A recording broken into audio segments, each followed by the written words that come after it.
ఎర్ర మిరపకాయల పప్పు కూర కావాల్సిన పదార్థము ఒక గ్లాస్, కొంచెం తక్కువగానే ఉంటుంది. ఒక గ్లాసు పప్పు,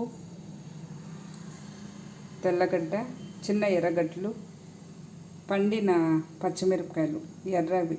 ఇవి వేస్తే ఇంకా చాలా టేస్ట్గా ఉంటుందండి. ఒకసారి ట్రై చేసి చూసి.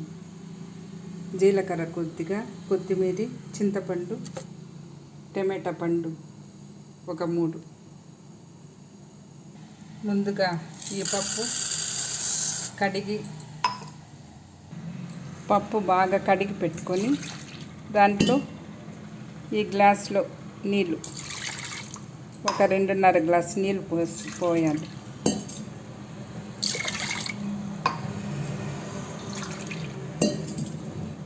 నీళ్ళు పోసుకున్నాక పసుపు, జీలకర్ర, పచ్చిమిరపకాయలు, తెల్లగడ్డ, ఎర్రగడ్డలు, చింతపండు, కొత్తిమీర, టమాటా పండ్లు, కొద్దిగా ఆయిల్ వేస్తే త్వరగా ఉడికిపోతుంది.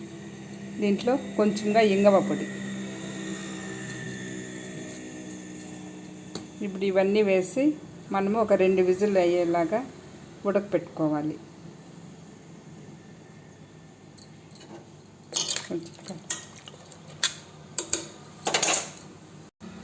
మూత పెట్టి ఉడకపెట్టుకోవాలి.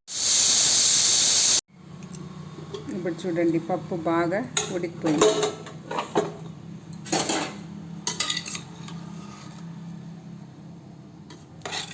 బాగా పప్పు ఉడికిపోయింది. ఇప్పుడు మనం పప్పు రుద్దుకుందాం.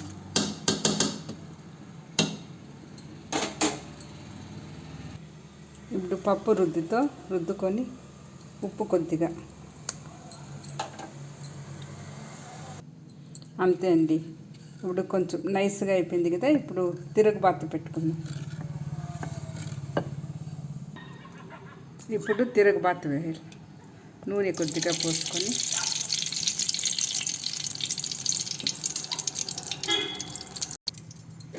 ఆవాలు,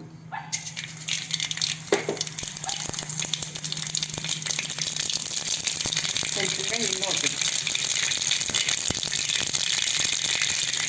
ఎర్రగడ్డలు, కరివేపాకు,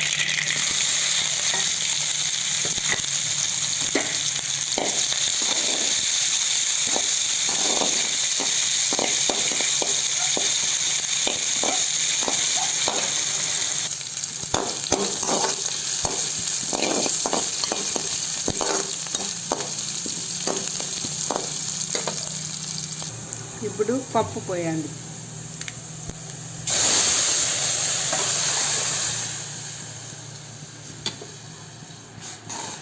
అంతే అండి.